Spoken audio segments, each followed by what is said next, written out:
What is up, wrestling fans? Welcome to episode number whatever we're on. I think it's 574 of the Smark Moment Smack Talk podcast. Hot tags of the week. We're going to break down everything we feel like talking about that happened in the world of pro wrestling, like the news stuff, the gossip, the current events and rumors, and so on and so forth, as we normally do here. I'm Tony Mango, joined by Robert DeCalise. Hello. And Callum Wiggins. Hey there. So we got a couple things to run down here. A lot revolving around people returning to WWE and some non-confirmation of that. You know, you can do the Meltzer thing. We might or we might not know that there's might be something or may not be that could possibly turn into a story and might not. You got a real stick up your ass for it this week. It's bugging me so much that's like that's reporting news. But we're also going to give you the breakdown of the finals of the Champsgiving tournament. We're going to talk about somebody who was released from WWE after being stupid and doing something that, yeah, I could see why, and talk about the TV recap and stuff. So as per usual here, we want to know what you have to say about all these topics. So drop your thoughts in the comments below. And while you're over there on YouTube, if you're, of course, watching this on YouTube, make sure to hit all the good buttons that go along with it, like the like button and the share button and the subscribe button, and also the join button that you can find over next to the subscribe button, which gives you access to the same things as the Patreon. Patreon.com/SmarkOutMoment is where you can find that. Get the Darkcast tier, get the Pick Your Poison tier, where you can make sure that we do something that we maybe have on the back burner that you really want us to do, or just a brand new topic idea that you have in mind. You also have the little thanks button. That's kind of like a little tip jar. It's, effectively, if you're missing out on the super chats, you can do that while you're listening to this after the fact. You also have Redbubble and TeePublic for merchandise, which I'm pretty sure at this point, all of the designs and all of the products on Smark Moments, TeePublic and Redbubble, and the ones for Fanboys Anonymous, and the ones for A Mango Tees, I think everything is on sale for the rest of the month. So now's a good time to pick something up if you want to get like a t-shirt, or they probably have like oven mitts at this point. It's almost everything, it seems, that you can slap one of these logos on and all. And keep in mind that anything that you do to help support us goes a long way. It not only is a big morale boost, but it's also something that makes sure that we can keep doing content and keep bringing you apparently over a limit of what 99% of other sports podcasts do, according to Spotify. So we're giving you a lot, and if you think that we're at least worth per month $1, consider donating to at least that $1 tier. Also, keep in mind that we've got the fan feedback survey up right now on the website. So if you go to the sidebar of smarkoutmoment.com or any other pages that you can see on there, or check the link that's up on your screen right now, it's a Google form, and it's something you can fill out pretty easily. It's just usual stuff that I do at the end of the year. You let me know what things you really liked, what things you think we can improve on, and what you do when it comes to your listening habits for this, or if you just read the articles. If you just read the articles, you're not listening to this podcast to know that information, but hey, maybe you are somebody who's just tuning in for the first time or something. But all that information goes a long way as well in helping me figure out a good game plan for 2023. So go ahead and vote on that while you can. And we will break that down at the end of the year around the January something mark. I don't know, 28th of December. We'll figure it out. My favorite January day, January something. January something. It's good. It's better than like the 12th. I don't know, the random number. So let's get into these hot tags. Let's start talking about stuff. Let's talk about the Champsgiving tournament to kind of recap what happened over the holiday. The finals for that was the WWE Cruiserweight Championship against the Hardcore Championship to determine the winner of this year's Would You Bring Back Any of These Titles That Have Been Retired? And winner of this, to I think probably no surprise, is the Hardcore Championship. It was 70% of the vote going in that direction, so not really a close race by any means. And this played out kind of as I was expecting that it would overall. I'm not too shocked about any of the results. What about you guys? Yeah, the Hardcore title will always be one of those belts that is just a fan favorite. It's revered for the era that it was attached to it. I think the Cruiserweight title is obviously great for the more technical wrestling side of things, but then again, with so many cruiserweights or people that would previously classed as cruiserweights wrestling at higher levels or wrestling for world championships, it doesn't really have the same niche that it used to have. So the hardcore title can still have that that specific audience, that specific style attached to it, which means that it could be special in today's era. So I looked through the previous rounds to try to figure out, the biggest landslide, the closest call, etc. The tightest race was a 3-vote difference between the cruiserweight and $1 million title. Biggest landslide was in round 2, cruiserweight beating the light heavyweight with 84.2% of the votes. So this seems like it was very much where does cruiserweight fall in the tournament, while the hardcore was just like, yeah, we're just going to win. And I'm not too shocked, but I thought that this was a decent enough Champsgiving tournament, something a little bit different from, we keep trying to change it up a little bit here and there. And I didn't want to do another one of those, vote for the champion and then everybody just votes for the person that they like the best instead of the championship reign or anything. So I think we might do more of these going forward. And I know that one thing that I've had in the past that I've been sitting on the back burner for is ranking title belt designs.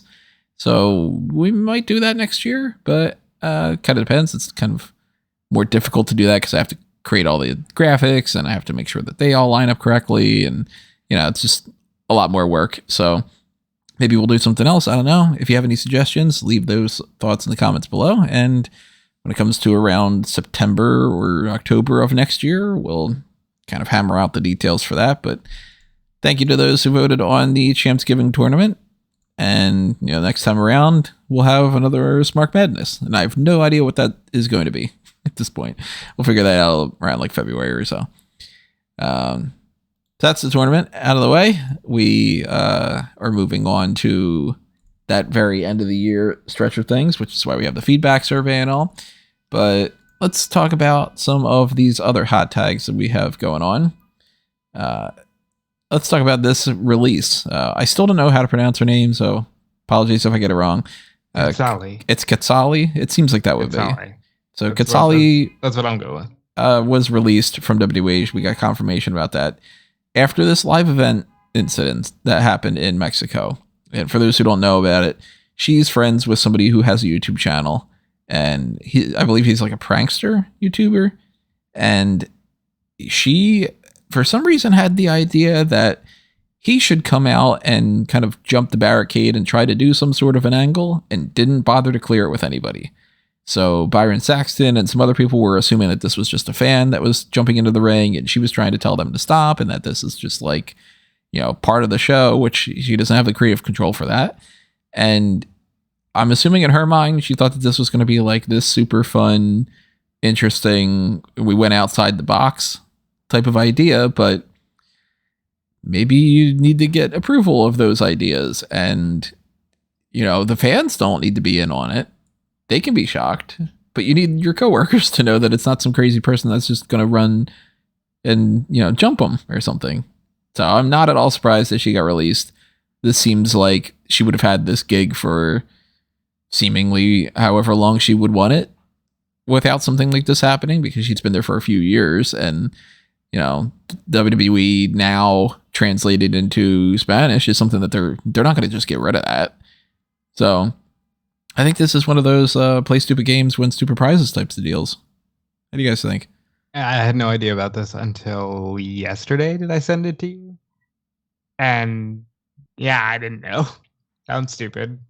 Sounds like she was just in over her head. But I'm sure she'll be just fine making other kinds of content. Some OF.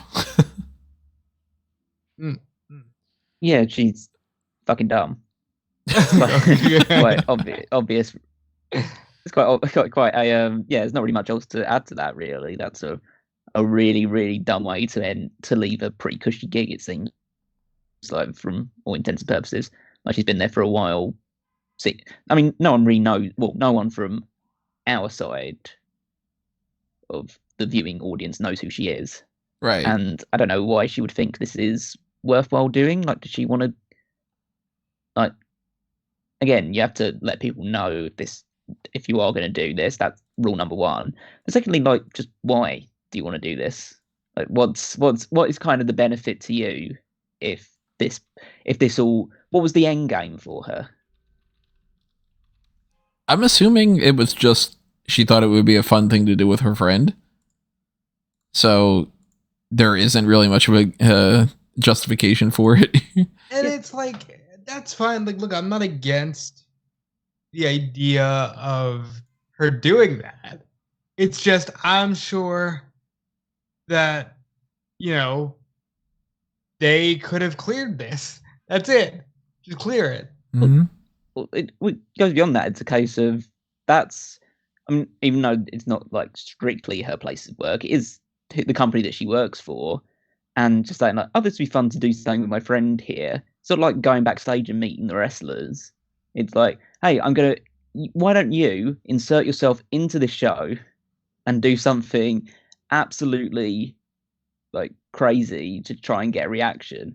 It's like, well, yeah, of course that's going to get you fired or get you reprimanded. It's it's not like in my place of work I can just say to a buddy, hey, why don't you come around and just sit on the photocopier for like for half an hour or whatever, and no one will get annoyed about that whatsoever. It's like, yeah, I'm going to get punished for it. I'm going to get at least a stern talking to, if not just chucked out entirely.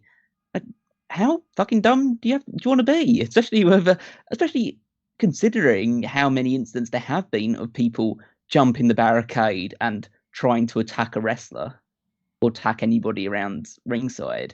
That's just, it's not Impractical Jokers. As much as Impractical Jokers actually like professional wrestling. Now, like, one report that I'm seeing was this guy's name is Falbach. I don't know if I'm pronouncing it correctly, but it's Falbak. So Failbach. Maybe Failbach. It's like a Ryback's brother. Failback. But he supposedly, according to this report, had wanted her to give him a shout out, which is like, that's one thing, to be like, hey, in the crowd tonight, there's this YouTuber, check him out, everybody, because it's a live event. Nobody really cares. And that's just shout out to that person. There's no problem with, look at the kid in the row with the John Cena hat. He's a fan. It's, that's perfectly fine. But he had wanted to be also giving her a gift and wanted to get into the ring, declare his love for her, and steal a kiss from her. Right. So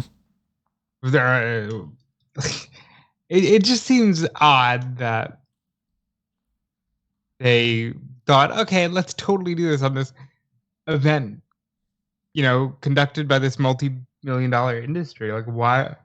You're not that special. And she's good at what she did. Yeah, I mean, she seemed like she was fine. I don't watch the show because obviously it's in Spanish. I watch a lot of the Spanish things for the pay-per-views because they do English interviews. So I've seen her work. She's fine. Like, just stupid.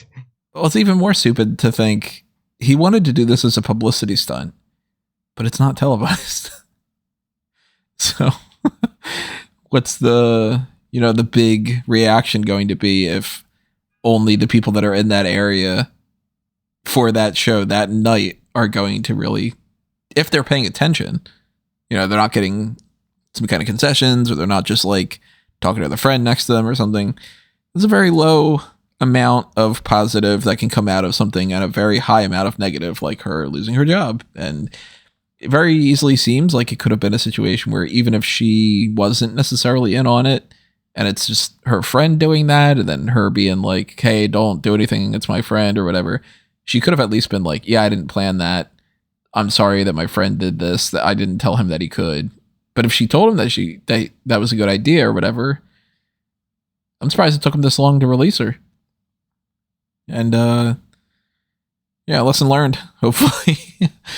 I'm sure they'll find somebody else. It's not a job that requires a certain amount of skill level when it comes to like, okay, you need to be able to do these flips on in this capacity in the ring or whatever. You need to be personable, and you need to speak Spanish and English and be a news anchor. So there's probably thousands of applicants that are trying to jump on this, and eventually when we figure out who that person is, if we do, then we'll see how they are. But at this point, I can't keep track of who's still employed in WWE.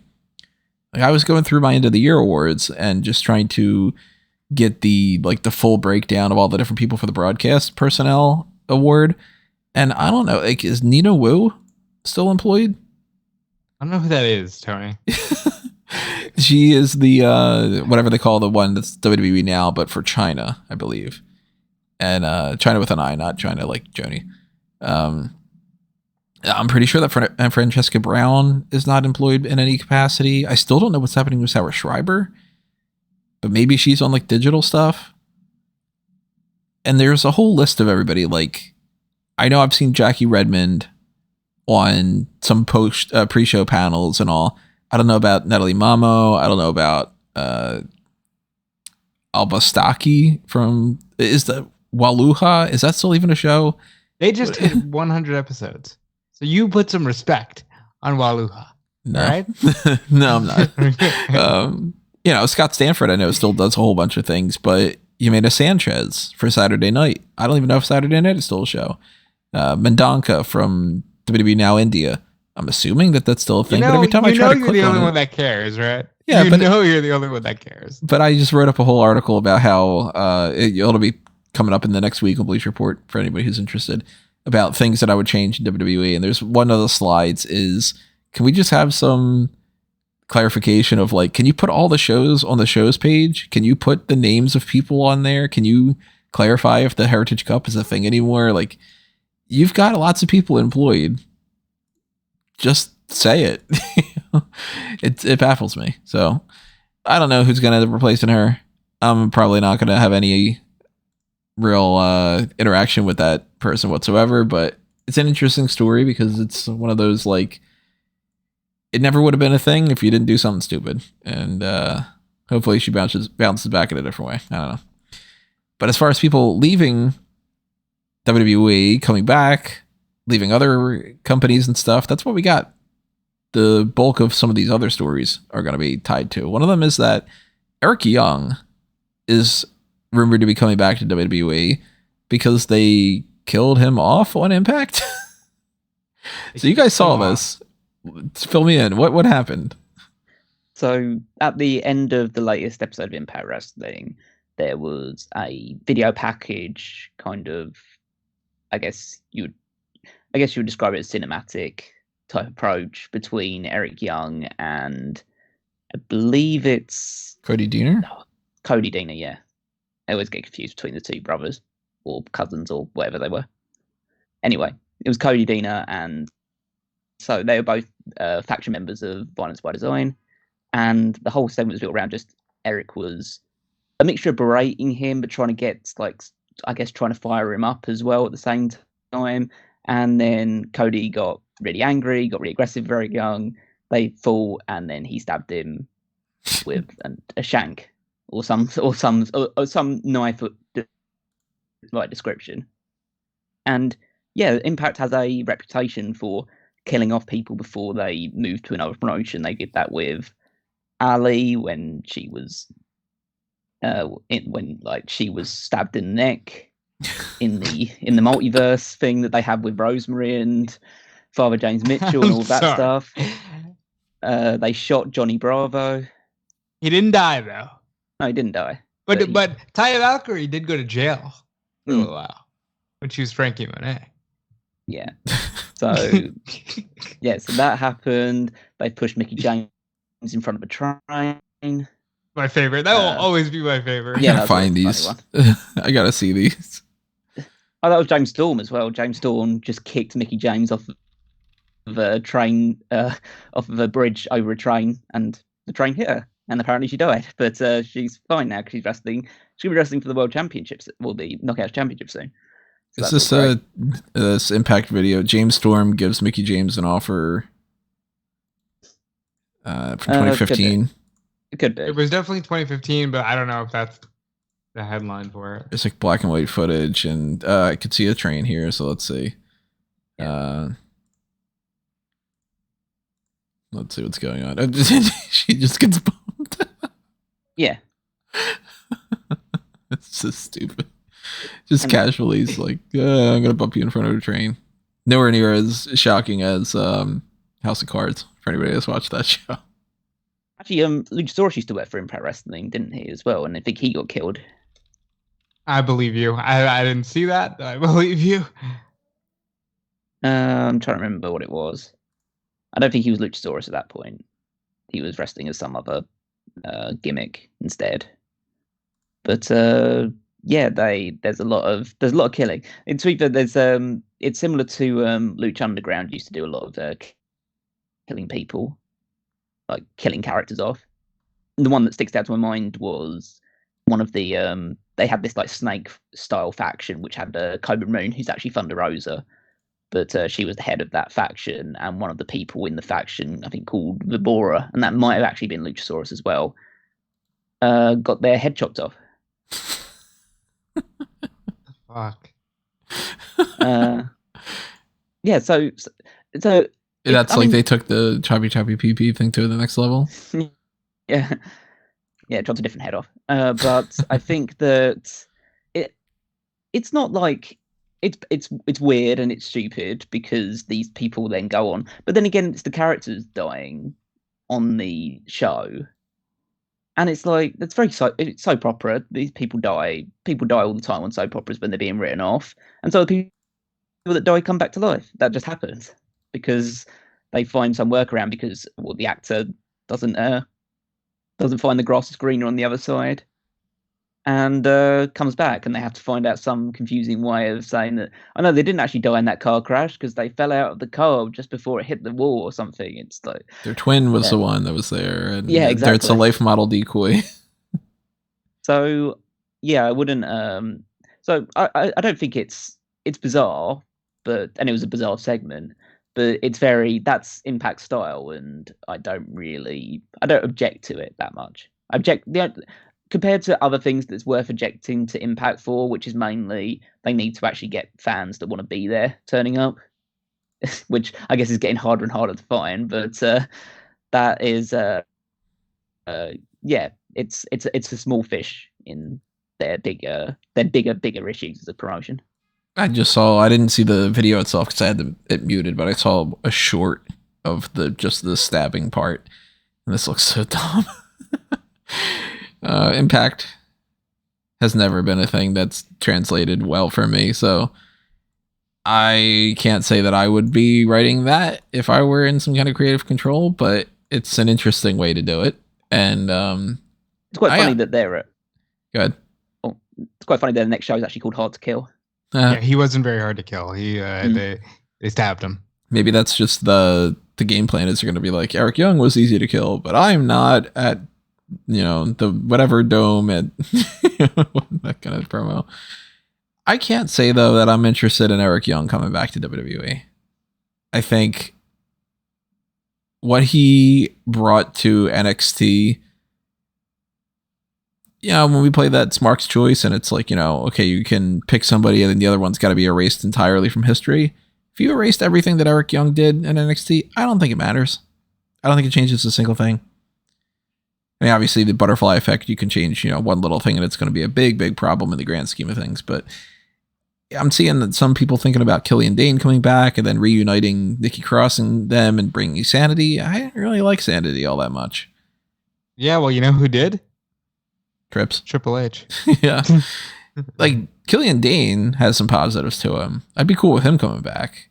But even he, I don't think, has a really high ceiling in the grand scheme of things. And Eric Young, he's not somebody who is going to be winning a world title. I don't think he's even going to be contending for an Intercontinental title. For that matter, I don't think if you really, really look at the way that like the Usos have been booked and all, I don't think that Sanity would win a tag team title. So if they're going to come in there and they're going to just be the way that like Hit Row has been, I think you could save a little bit of money and maybe give it to somebody else. Eric Young's a bigger fish in a smaller pond if he's elsewhere. Eric Young can also train people. Eric Young is an invaluable resource for your company. They should hire Eric Young under any circumstance. I don't know about the other guys. You think it's more so about bringing him in to be part of that. He deserves like, a Performance sanity Center run, but I think he'll mostly be doing Performance Center stuff and be transitioning into joining his other Team Canada mate, P. Williams, and producing and stuff like that. Yeah, in terms of like on-screen talent, I mean, Eric Young is a very good promo. He's obviously a very good technical wrestler as well.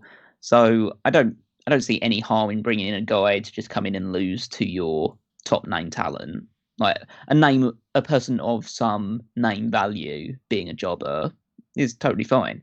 And they could bring back with sanity and have this growing collective of trio teams that no one really gives a fuck about on SmackDown at the moment, like the Legado del Fantasma and Hit Row, if you count BFAB in there, and the Viking Raiders. And I mean, if you throw in Judgment Day, you've got yourself quite a division there, and the OC and the EM. Yeah. Well, the interesting thing is they've got this big division now that's growing, like an actual like tag team division that seems to be growing up, and yet the tag team titles are welded to a team that's never going to lose them, except to one team that we all know they're going to lose to eventually, and that will probably happen around about WrestleMania time. So really, these teams are just there spinning their wheels forever. Yeah, I mean, I don't think that Maximum Male Models and the way that they've got like Judgment Day set up and all, I don't think that there's major success on the horizon anytime soon. So if Sanity comes in, it's just going to be one more team. Yeah. Again, it's just it's the Triple H approach to things, at least most recently, is, well, the TV itself is pretty stagnant and just things just happening and spinning their wheels, but we'll bring back this guy and that's cool, right? It's like most of the big things that have happened in the Triple H era have just been X name returns from being fired. And so adding Eric Young and Killian Dane and potentially Alexander Wolf to that list wouldn't exactly... it kind of fits the mold. Would you guys like to see Wolf more in Sanity or Imperium if he were to return?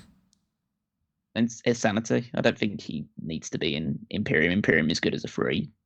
It's a free person act. Listen, it only worked to have them fight the Undisputed Era, and only, I think, what was it, like 5 minutes into that match, one of them went down? Was it him that went down? Yeah, Wolf was the one that went down, yeah. Yeah, you see, so, maybe Imperium's better as a 3. I don't think that he necessarily should be brought back anyway, but if they're going to have both options, Imperium doesn't need an extra person. They're totally fine exactly the way that they are. Never thought that he was the best fit for that, but yeah. That's not the only person that could be potentially coming back to WWE. This is a much bigger story when it comes to this, and we will kind of rope this in with our Dynamite talk a little bit, and then backtrack and talk about Raw and NXT. So on Dynamite, we had a few things here and there that were, AR Fox is confirmed to be a part of the roster. It's nobody that I'm super familiar with, but if he's good, then good. If he's bad, then you don't need him. I don't know why. There's a couple people on the roster at this point that I'm like, I don't think they should necessarily renew those. But beyond the MJF William Regal stuff, anything you guys feel like talking about when it comes to Dynamite? The third match was good. I enjoyed the little different takes they're giving those matches. So I had fun with that. Yeah, for a second, I thought you were thinking the third match, like on there. I was like, Starks against Davari, and then I'm like, God, that third match. And Hanger. We got to talk about Hanger. Hangman came back. I thought it was cool. Yeah, they've brought back Hangman Page, and he's gone straight after Moxley, which makes sense because Moxley's the one that knocked his lights out a couple of weeks ago. So yeah, then they had a nice to see him back brawl. so quickly. Honestly, he's back, and I'm glad to see it because we were all very scared for 5 seconds. Mm-hmm. Yeah. There's a few other things of note. So that was, there was Danielson against Scott Dawson, which was great. Good. Yeah, just Dax Harwood, but I understand why you said Scott Dawson. Oh yeah. It's an issue because we're building your team. We'll talk about it. Yeah. Doing a Survivor Series thing later on, and so yeah, that's you've got that name. But Dax Harwood, and that was awesome. That was a great match. And Jade Cargill looked like she did, so that was something. I hate this stupid Bow Wow thing. The Bow Wow thing is stupid. I don't know why she's like. they need to. I know we say this a lot, but they need to, build up some women to challenge her, really, because you can't just transition to a halfway successful rapper who doesn't really seem that interested in professional wrestling. Because the way he cut his promo, or what you would class a promo, I guess, on that show, which was seen to be filmed through a cell phone from the 2010s, the early 2010s. It was just, that's not good. But at least, I guess, it's a story. There's a lot of good and a lot of bad on this show. Like the good stuff was really, really good, and there was some stuff like the Bow Wow segment and a few other backstage things, or a few things like nonsensical booking, which were weird. But Jake Hager likes his hat. That's the best thing he's ever done. Yeah, that is his best gimmick, that he likes his hat. And he wants Claudio's wear his hat. I want to recklessly speculate, because they've been really. I'm going, who the fuck is going to be Jade? I think it's going to be Sasha. I'm just going to say it. Look, I have no inside information. I know where I work. I know who I work for. I have no inside information. I think at this point it's going to be Sasha, and I'll go a step further and say they were very heavy-handed with Jade being like, nobody is the star that I am. Nobody has the crossover appeal that I do. Well, I know one person, and that's the person who plays Casca Reeves on The Mandalorian and who's been walking New York Fashion Week. At this point, I'm going to say Sasha's coming in at some point to beat up Jade Cargill. And she's got the money outfit. Yeah, I'm like, they're really heavy-handed here.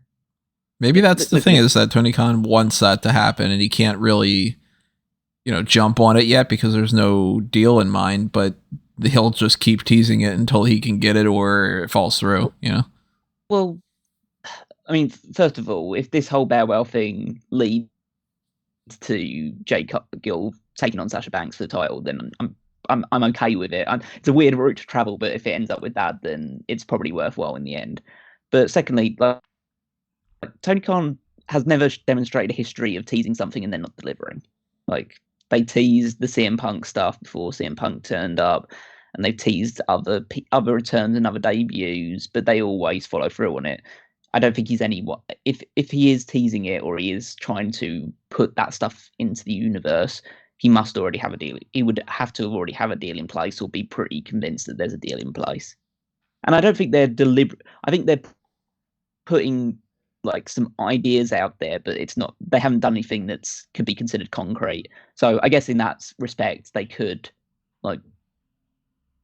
pull away from it if it doesn't turn out to go in that direction. But I think that it's with all the stuff that we've heard of Sasha recently about the new trademarks and all that stuff, it would make sense that that's the direction they're going in. Because I'm just gonna, and again, speculating on my behalf, no information. At this point, what I know is people told those that were asking about her she can't take any wrestling bookings till January, and people were told about the $30,000 fee for the appearances and stuff like that. And it's at this point, she said that something is coming. She said she was taking all of November to really make all of her dreams come true. It's December now. Winter's coming usually has the big, surprises or big angle that you leave talking about. I think there's a chance that it could be that. And if she's not going there, I think we have to talk about her wrestling in Japan. But either way, I think by January we will know what Sasha Banks, Mercedes Renato is doing. Think there's a chance that she goes up against Kairi? I do think there's a chance she could go up against Kairi. Be pretty interesting. I'd rather see that than her in AEW. You can have both. Yeah, I'd rather both. True, at this point. Even in WWE at this point, it seems like they're more willing to mess around with that. But yeah, the Cargill stuff, I'm going to rip the Bow Wow thing again when we get to the end of the year awards, because it's on my list of one of the stupidest things that's happening right now. But I couldn't care less. I really couldn't.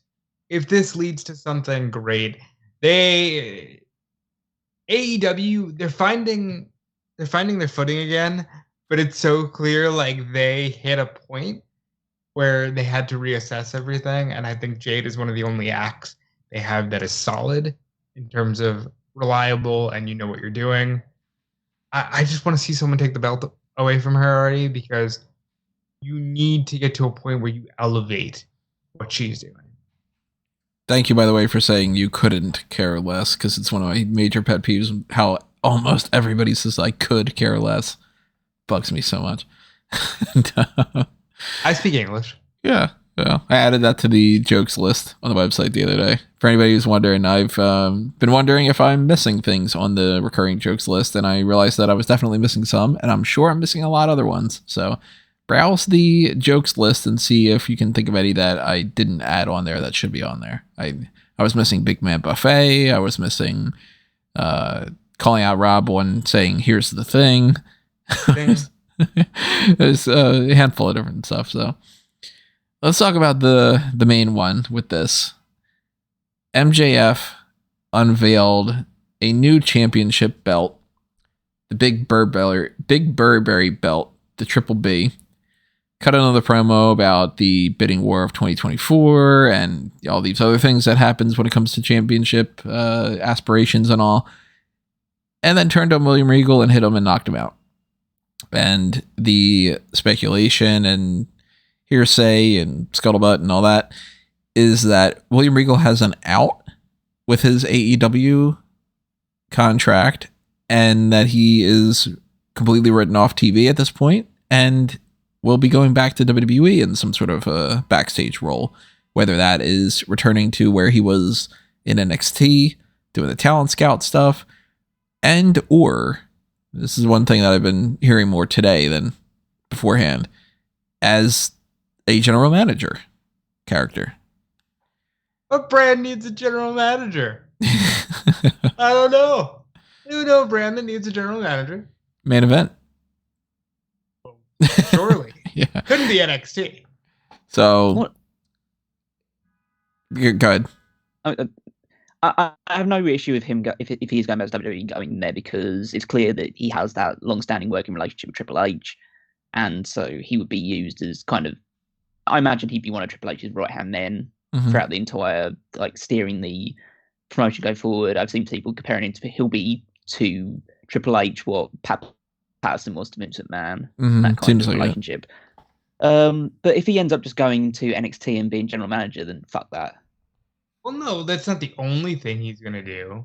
Well, no. Well, the backstage stuff is fine, but like... what was that you cut out? Going into the backstage stuff is fine, but just going to, like, your third brand and being a general manager, why doesn't he should just take a position on Raw or SmackDown where he's actually going to get watched and seen? Because he's been killing it in AEW in that capacity. He should just be a manager of someone, or be a general manager of Raw or SmackDown, because fucking Adam Pearce does nothing anymore. You only see Adam Pearce when there's a brawl going on that he needs to help clear out. So I'll say this. There are so many rumors about what are they going to do with the belts, and do they want to split the brands? Putting Regal opposite Pearce on a show would help better separate the brands. Giving Giving Gunther a manager would be tremendous, because, you know, Regal, I think, would be great with him. And then he could also manage his son. You know, like, he's got a son. He could manage him. There's a lot for William Regal to do. I will disagree with the idea that, he's going to be Triple H's equivalent to Pat Patterson, because I think that's more Sean. And I do have this question for Callum. Does William Regal going back to WWE give you any further hope about NXT Europe? You think it might actually happen? I mean, yeah, it probably is more likely to happen. I still don't care. But I know you don't care. It has to a whole other subject. And I also say that I see William Regal more in the Pat Patterson role, because Shawn Michaels, as evidenced by this latest episode of NXT, sucks at his job. Shawn Michaels, he really, really likes those weird features. And the thing with Braun and Apollo at the diner where they're zooming in on their weird facial expression. Like, what is that? I get what you're going for. It's not really my vibe. Maybe it's working for someone. I don't know. It's not my vibe. But, he's having fun. I think we are going to get William Regal back in WWE. I think will say this. It is a damn shame they couldn't reach a deal to have MJF do the first episode of Dynamite just to get William Regal back in time to yell War Games. That's really all anyone could have ever wanted. But I think he's going to take that backstage role. I think it's basically just reverting back to where things were before, because we don't have a general manager in NXT. And even though it's not necessarily Shawn Michaels, he's filling that role. Maybe he doesn't necessarily want to do that. Maybe he does. Maybe, maybe they are fine with Shawn doing the NXT thing. And William Regal is going to be more of just the general talent scout and doing the general manager thing on Raw or SmackDown. If they do that, that could be interesting. I don't know if he would necessarily want to travel as much, but I don't know where he's living anyway. I would assume it's probably somewhere in Florida. Most people seem to be. So that's an interesting element that, it might make a big difference. Certain people don't want to travel as much, and you might want to have them on SmackDown every week, but do they want to fly out? Do they want to go to, to Michigan the one day, then to Colorado the next day, and then this the next time, this the next time? That's a lot to travel around. And I'd rather see him on Raw or SmackDown than NXT at this point, just to differentiate him a little bit. And, I don't think that Regal's really going to bring that much more to a lot of the NXT talent. I think he could be a little bit more of like bringing people in and then kind of moving on a little bit. But I think we're going to get him in WWE. And I liked what he's done with the Blackpool Combat Club, but I also think that they don't need him anymore, because it seems like that group is just basically over, which is kind of a shame. And a lot of people are criticizing the idea that MJF did this, saying that the story has been all about William Regal. I feel like this is good character work for MJF. He's getting cheered, and then you put him up against somebody who's getting cheered, then you have him turn on him. It results in more boos. I don't see what the issue is. You guys? I think they rushed it. I'm not as mad at it because it's a special case, but I think they rushed it. I think there's so much with this world title scene that it's just felt so fragmented for so long, ever since, Double or Nothing. But it wasn't my favorite segment. I know a lot of people who did not like it at all because they feel like it's very WWE in a sense. And I think that, I don't want to use the term AEW purists, but I think fans of the original idea of AEW aren't liking the direction this is taking. But I think that's the exact purpose of the MJF character. Yeah, it is super rushed, and if the reason it's rushed is because they've immediately decided to part ways with William Regal, and he's going to go straight to WWE. So they have had to go through this very quickly, because he only turned on Moxley and aligned with MJF like less than 2 weeks ago, and now immediately MJF has split up with him. And the whole thing was William Regal turning on the Blackpool Combat Club was to get him a lot of heat. And so MJF has got himself more heat by turning on a guy who'd already turned heel. It doesn't really, from a logic standpoint, it's a bit confusing. It needed to, flesh it out between these two being aligned for a little while before, or at least MJF playing off William Regal for a little while before making this turn. They've decided to do it straight away, which I guess adds shock value. And I like the nice touch of him reading his own version of the email that started this whole thing off towards William Regal afterwards. But I think that actually reading that email, the crowd cheered MJF afterwards, because that's just the thing with MJF, is that he is, in many people's eyes, the greatest heel in WWE, or not in WWE, in wrestling right now. Obviously not in WWE. Maybe eventually, after the bidding war of 2024. But they seem to present him as the biggest heel in wrestling. But he gets cheered most of the time because people just like MJF. And this was another part of it. I think it might have actually, I don't want to say backfired, but it might add more cheers towards MJF, or present him as more a face in some people's eyes, because he turned on a guy that turned on Jon Moxley. So I think from a pure character standpoint, I think it was good to establish MJF, and he set all his benchmarks for a champion straight off the gate. He said he's going to wrestle rarely, he's going to be an attraction, he's using the belt for leverage to get a huge contract, he's going to hold the title for a long time, he wants to eclipse the reigns of the other longest reigning champions of history. He's said that the reign's going to be super boring, and they're going to be desperate for people. This was very inside baseball. This was like, he basically started going, I'm going to make JBL look so much better in comparison because I don't give a shit, and this is my reign of terror.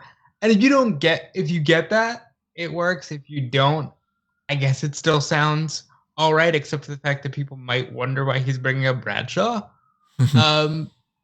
It's fine. I think, to your point about him getting cheered, I think that'll stop after Winter is Coming, when they realize this fucking guy doesn't wrestle.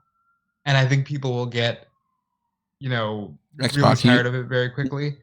And it could be X-Pac heat, but it might be exactly what they're looking for. But it feels weird as well, because he said in the promo that he's not going to wrestle often. It's going to be a special attraction. Well, he's first going to be defending the title against Ricky Starks at Winter is Coming, and then apparently he's also going to be defending his Dynamite Diamond ring in a match as well. No. I think the ring is just. Yeah, I think that they're just crowning a new one. Well, no, he's not in the graphic, is he? No, he's not in the Battle Royal, but the winner of the Battle Royal then faces MJF. I'm pretty sure that was what was supposed to happen. I thought it was the same as what it was last time, where it was the last two people in the Battle Royal have a singles match. I might have gotten that. It might have been a wrong end of the stick. I was listening to after watching Dynamite, I was then listening to Brian and Vinny show, and Brian Alvarez seemed to give the impression that that at least that's what Ethan Page seemed to be saying, is that he's going to fight MJF for the ring rather than, and then challenge whoever wins the world title match for the world championship. So I just took that as he plans on winning the Dynamite Diamond ring, and then he's gonna beat MJF. Yeah. Okay. It depends, honestly. Like, that they too. Could be doing that. That too. Are you guys anybody that you think is going to win that Dynamite Diamond? It shouldn't be a babyface. That seems weird if it was babyface. So it has to be a heel. Who's been announced for it? Outside of Ethan Page and Dalton Castle is the name I saw. Oh, I mean, Dalton Castle will be fun. I saw Matt Hardy's been announced along with Page. So the one graphic has Ricky Starks, Ethan Page, Brian Cage, Captain Sean Dean, looks like, Matt Hardy, Jungle Boy, and Dalton Castle. It would be quite fun if it was Captain Sean Dean, because he's the only guy that seems to have MJF's number. I'm good with it. I mean, honestly, the Diamond Ring is a fun gimmick, but like, they made it very clear it's MJF's thing. I don't know who could possibly hold it. Hold it successfully. Yeah, I mean, you have to like at least find out, because MJF's had that gimmick for basically since the start of AEW, so he's had it 3 years in a row. So I think that it's worthwhile giving it to someone else, because he doesn't need it anymore. He's a world champion, and he's set himself up with the brass knuckles now. So he doesn't need this. So someone else could definitely use it. I don't know who. I just don't know who it fits at the moment on the roster. Like, if the person that would fit actually really well, but he definitely can't be in the match, is Christian Cage. I think that he would do really well with that. Maybe Jay Lethal. I think Jay Lethal could maybe pull it off. So I am seeing on Wrestling Observer's website, which of course same people writing these things up, that they are trying to say that the winner challenges MJF for the ring. Yeah. If that is the case, and Ricky Starks wins it, because then he beats MJF for the ring, and then they go, oh, he beat him for the ring, Maybe he'll beat him for the title, and then MJF retains the title. I mean, that AEW does have history of that, of having like Christian beat Kenny Omega for the Impact World Championship and then lose to him for the AEW World Championship. But it would seem quite weird that MJF's first match as champion, he loses. But MJF does lose a lot. So and maybe that is some of their minds, I'm sure, would be like, yeah, but he's not losing the championship match. And then, it's semantics for that. So yeah, I guess there is a possibility if that is the approach they are going to take. I guess we need to figure out, because clearly they haven't done a good job of explaining what happens or what's going to happen with this battle royal. Like, is the winner facing MJF, or do the two finalists face each other in a final tournament match? It clearly hasn't been explained well enough. So backtracking a little bit, then talking about some WWE Raw and NXT stuff. On Raw, there were not a whole lot of things that I feel like were necessary. This was one of those not pay-per-view. This is one of those TV shows that if you missed it, I don't think you missed anything. Like, the main event was Kevin Owens beating Jey Uso. Well, nothing's on the line. It doesn't matter whatsoever, and they already fought at War Games. So they're great. Yeah, big fan of Kevin Owens, big fan of Jey Uso. But it was completely inconsequential. And plenty of the other matches were the same. The Street Profits are back. Awesome. And they have a match against Alpha Academy. Great talent. Doesn't matter. Candice LeRae beat Dakota Kai. Nothing really going on too much there. Dexter Lumis beat The Miz, so he's got his contract, and the money was something that he was just giving away. Johnny Gargano, of course, was involved in that. But I feel like this was a very do-nothing episode of Raw. Every episode of Raw is a do-nothing episode of Raw in the Triple H era. It's so boring that nothing happens on these shows.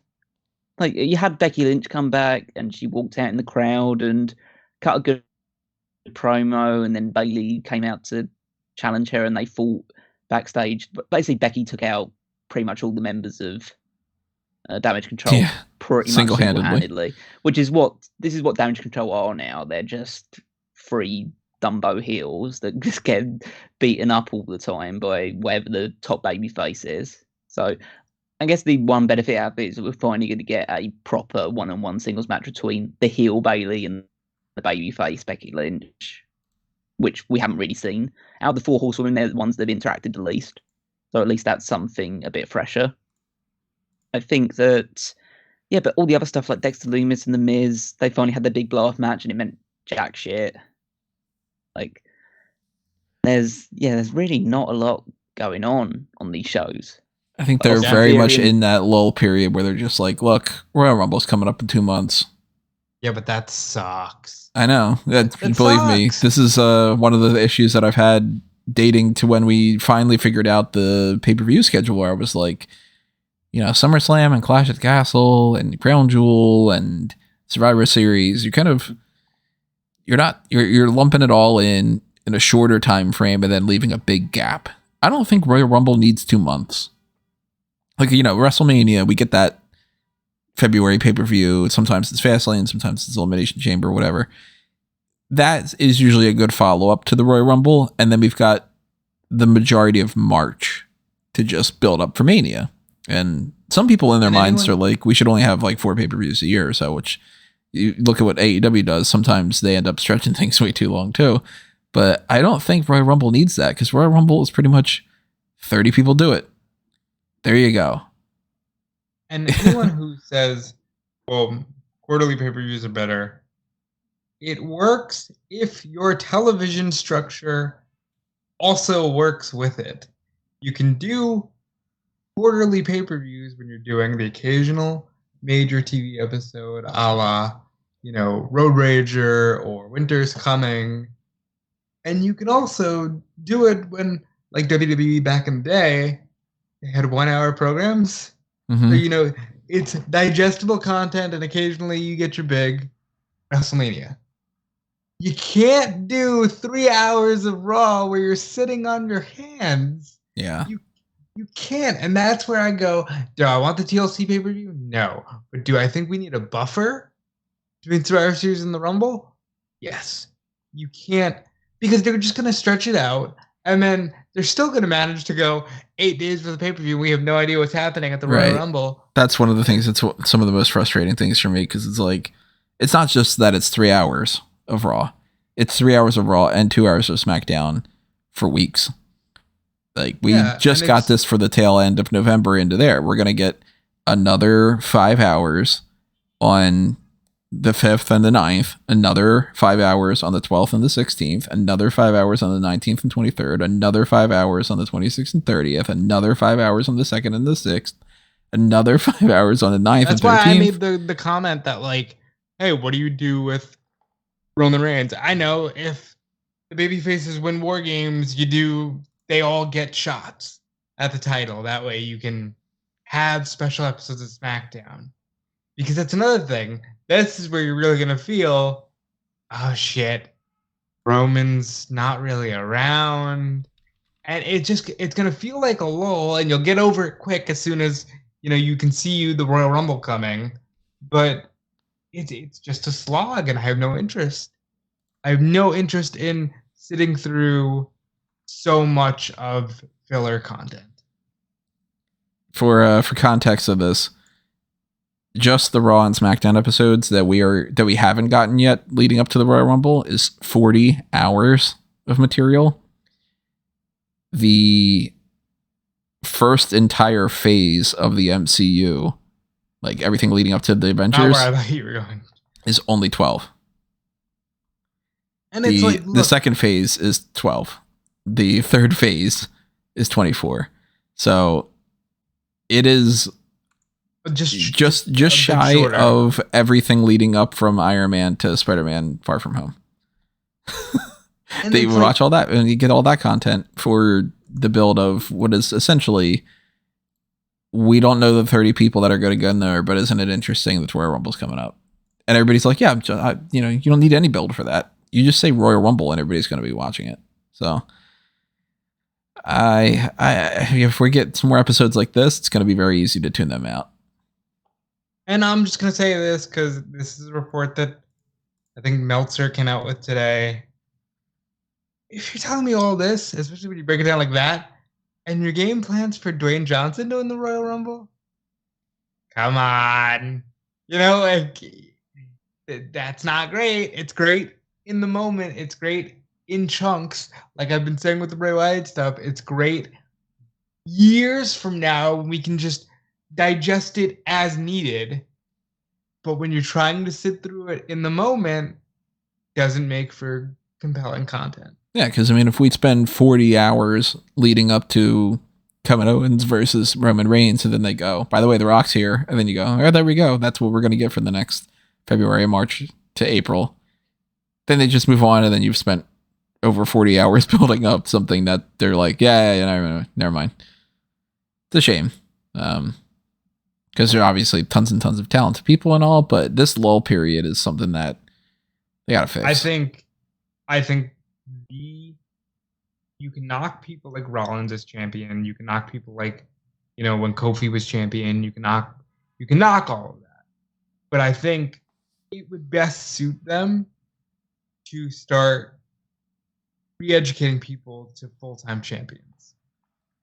That way, people can feel like the weekly shows matter. Will they be super impactful? Will it be like watching Rock and Austin every week? No, of course not. But you need to feel like your shows matter. And at this point, I think that's something even the Cena era had, that this era is missing. So then on the NXT side of things, just to finish this out, because I don't have anything else for our hot tags, at least. I don't know. Maybe we'll come across something in the spur of the moment. But on NXT, we got a handful of adjustments to the NXT deadline card, being these backstage things with Shawn Michaels, Alundra Blaze, Molly Holly, X-Pac, and Road Dogg, that we're all basically saying, here are the people that we really care about in NXT right now.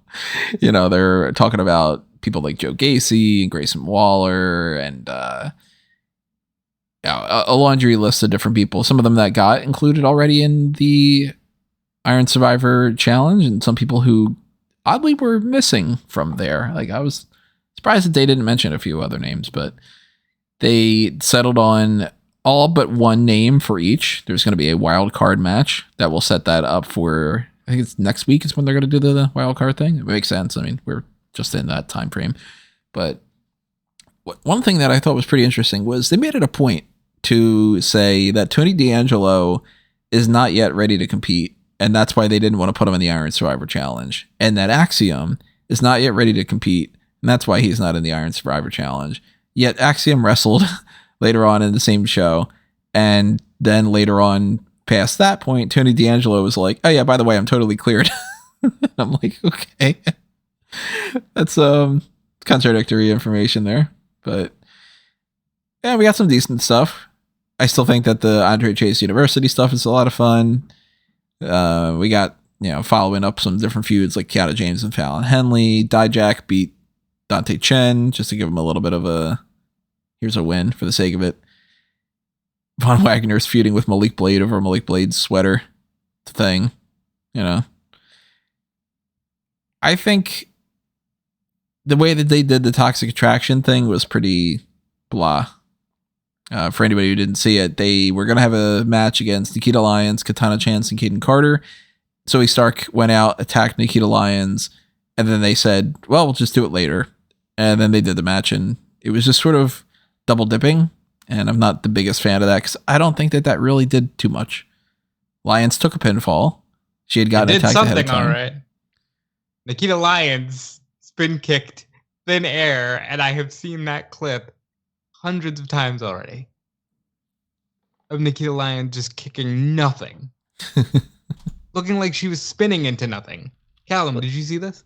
Oh, I saw it, but I know what she was trying to do, which was she was going to go for a spin kick, and no, she was supposed to. Well, it wasn't Mandy's fault. She was supposed to collapse on her standing leg because that was the leg that was injured. So she was meant to miss. She was meant to miss the spin kick. She was meant to crumple on the floor and get injured, but she decided to do it as if she was doing a basement drop kick. Like she just leaped in the air and fell down. So it definitely wasn't. I think if Mandy would have at least stood up so that it could have looked like she was going to hit her, it just looked like Mandy was just kind of sitting on the apron watching her jump and kick at nothing. It just looked so ridiculous. I mean, I'll keep saying this because some people on Twitter just seem to point this out whenever there's an AEW mistake. This place needs a performance center. It needs something to train these people how to actually wrestle. But yeah, I mean, the whole show, there's some good things, like the Chase University stuff is at least fun. But I would say that if we just add another hour to this, it's as bad as Raw. Like it's like the only benefit this has over Raw is that it's an hour shorter. Like some of the segments, some of the storytelling, some of the booking is just goofy beyond belief. Like spending 15 minutes of 5 old people in a room talking about which wrestler should be in their really stupid gimmick match they put together. Just yeah, I'm surprised. Well, let's put it this way: if they weren't still in head-to-head competition with AEW, they definitely would have tuned out at that point. But yeah, it's not a good show at the moment. And the 4 people, well, they've imagine that they sat in the room for however long they sat in the room, and they only got to 4 people each. Yeah, they still couldn't even pick the 5th person. But obviously we decided. I don't think, did we actually say who the 4 people are for each match? Yeah, Tony did.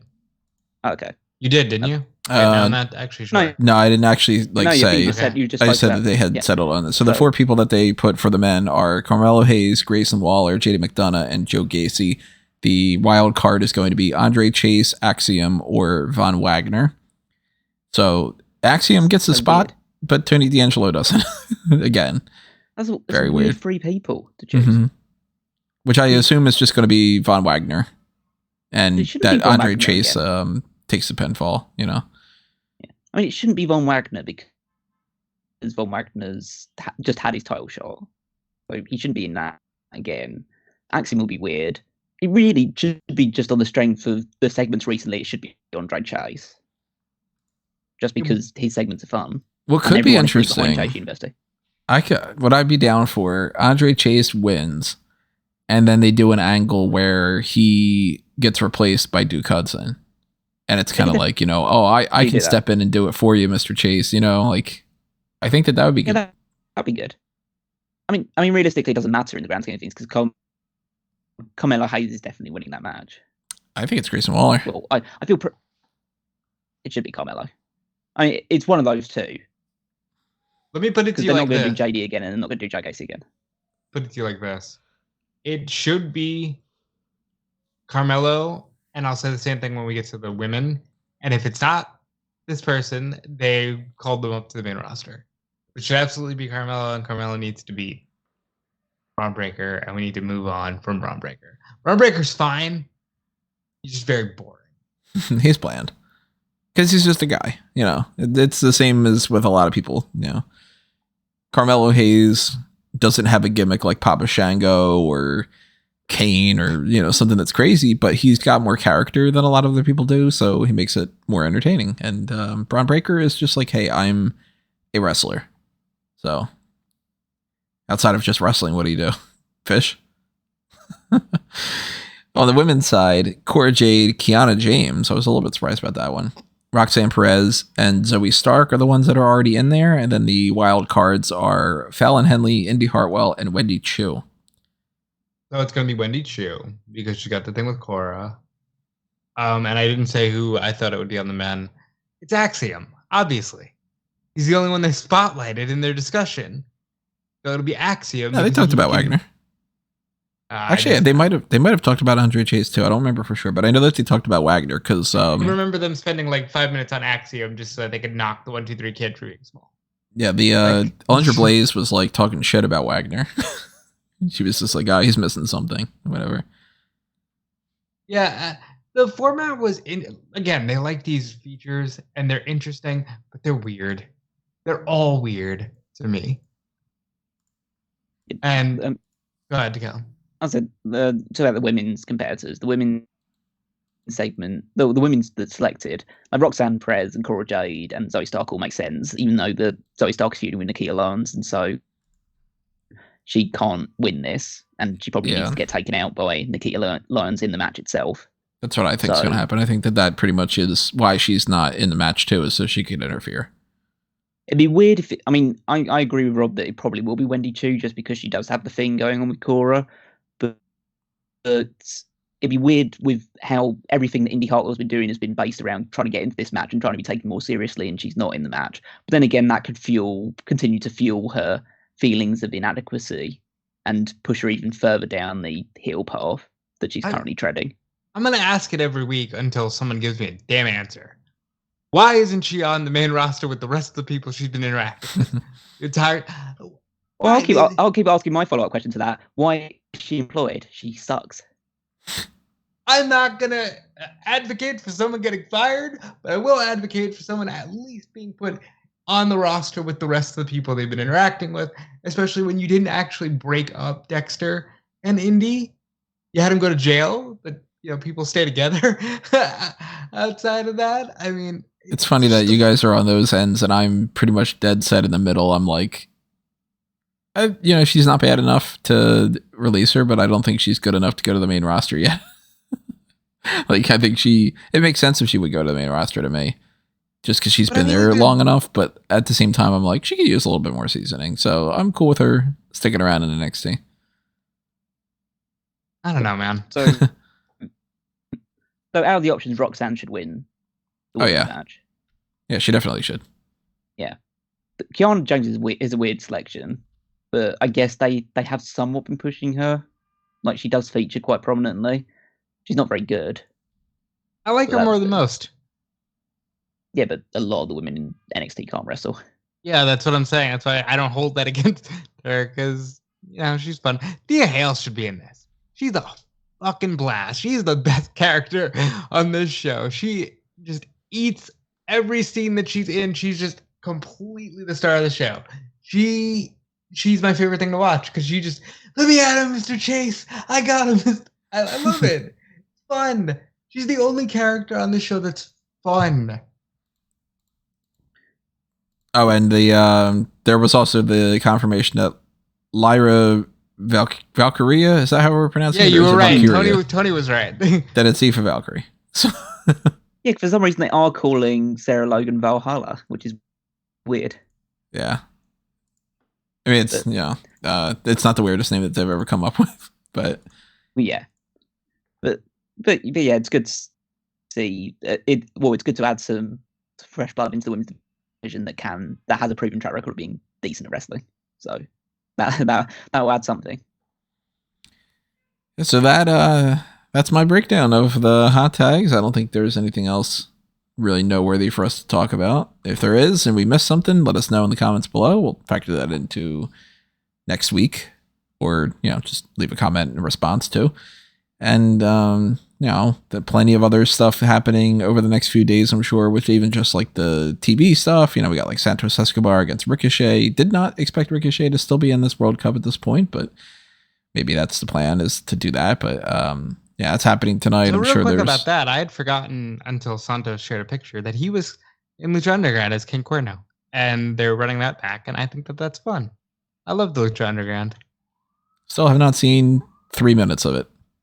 I think you would have enjoyed it. Maybe, yeah. It always seemed like it was kind of interesting, but yeah, too much wrestling stuff. If I get an opportunity to watch something else, I always take the opportunity.